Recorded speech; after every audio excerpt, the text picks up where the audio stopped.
Hi, I'm Rev Myron. I'm a minister through Pathways of Light, and I've been a Course in Miracles student for 40 years. I've decided this year to start going through the text, starting at the beginning. I'm doing a paragraph or two at a time, asking Jesus for clarity and then writing from that clarity. And that's what I'm sharing with you today. So let's get started. We're in paragraph 2, section 5, the function of the miracle worker. And we're on paragraph 8. And actually, we were on paragraph 8 yesterday, but I decided to continue it.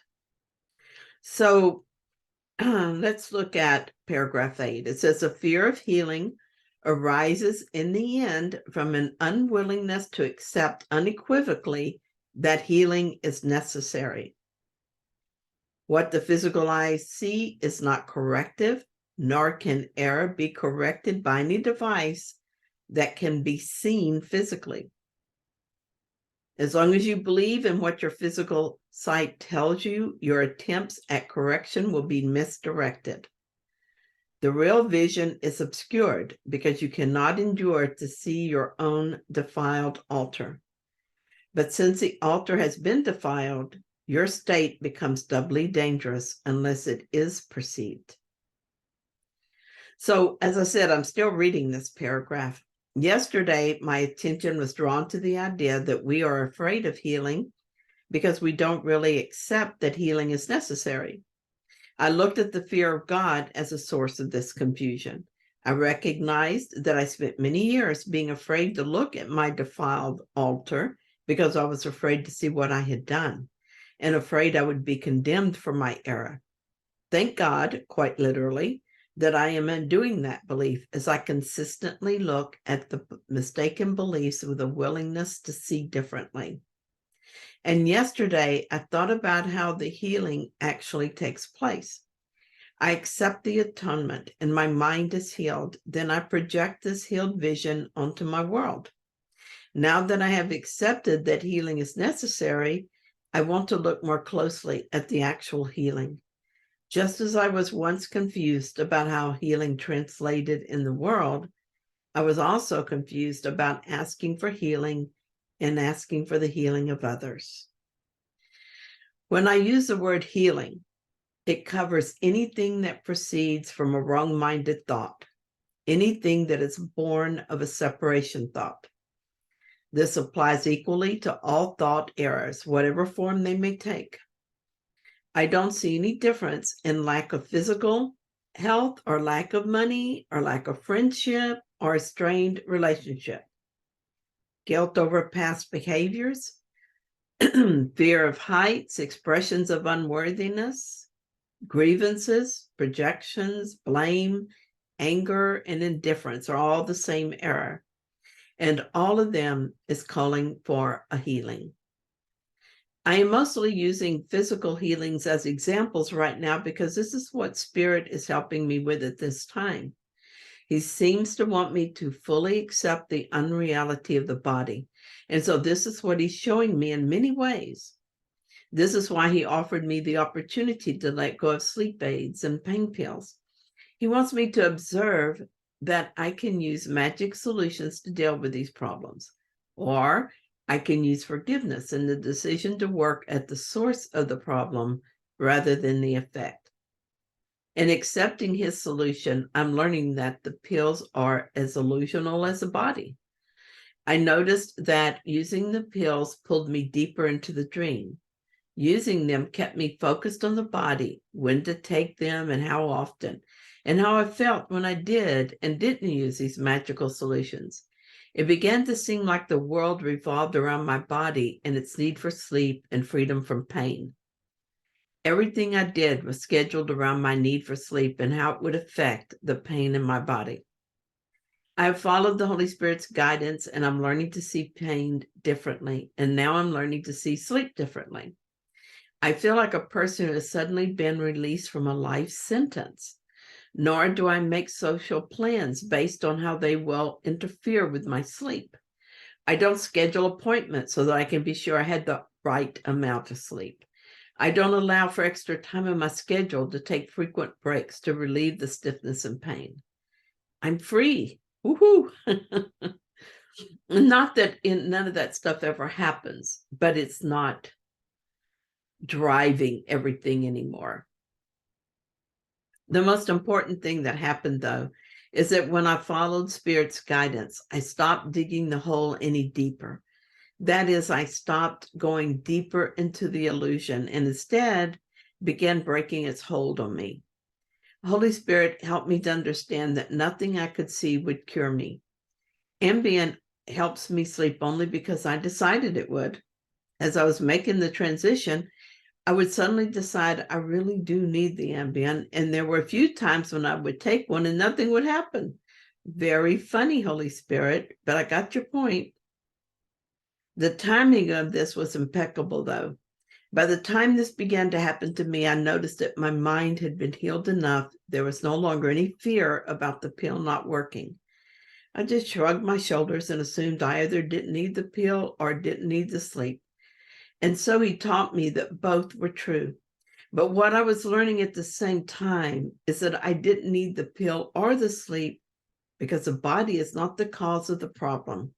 And so the problem is not solved through the body. The body is not creative. It cannot create sleep disorders. This situation occurred in the mind and was then projected onto the body, which itself is a projection from the mind. Obviously, the solution would have to begin in the mind.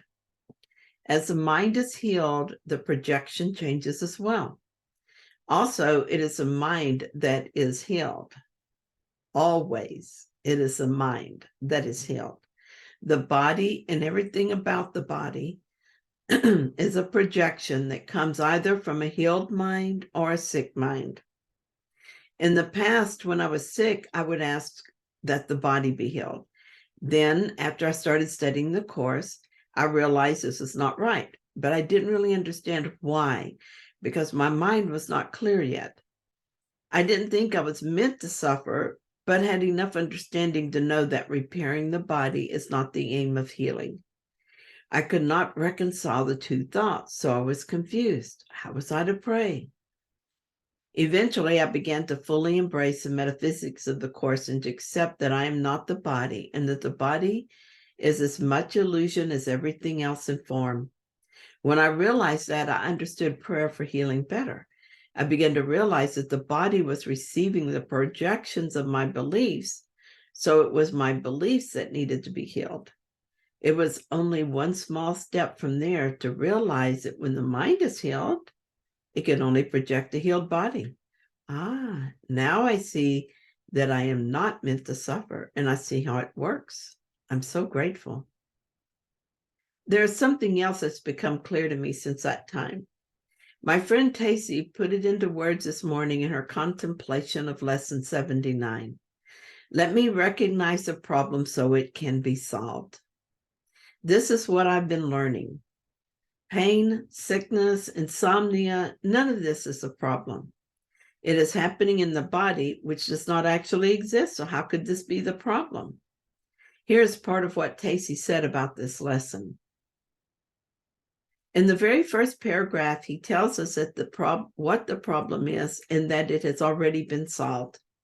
The problem is separation, or more specifically, our belief that we have separated from God. But we don't recognize the problem, so we think it is unsolved. Now we may say we know what the problem is. We may even say we understand there's only one problem and one solution. But remember, it's not so much understanding this course and its lessons that is important.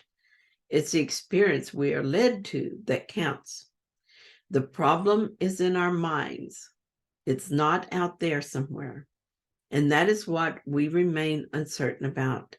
There's a part of us that still wants to be right, to be an individual, to solve our personal problems and even the problems of the world, to believe in the ego. So the ego presents us with a long list of seeming problems to distract us from the one problem. All you have to do is look at your own life or turn on the news, And it's easy to see that this is true. Do you turn every seeming problem over to the Holy Spirit aspect of your mind to be solved? To recognize that perhaps it's not even a problem, but simply what is happening in the moment?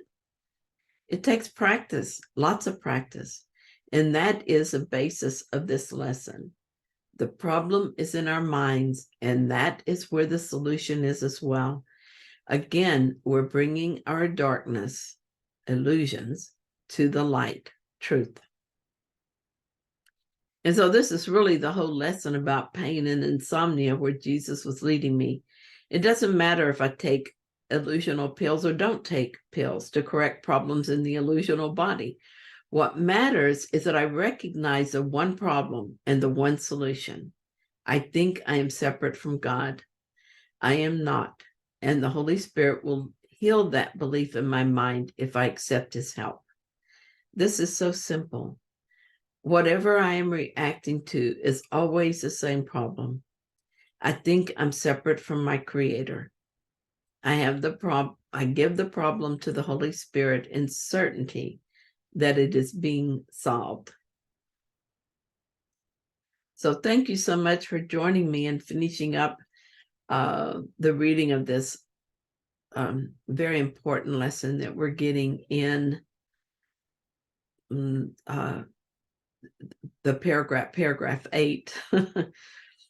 And so really, if you haven't listened to the first half, it would be good to do that first, or to do that as well, to make the second half more understandable.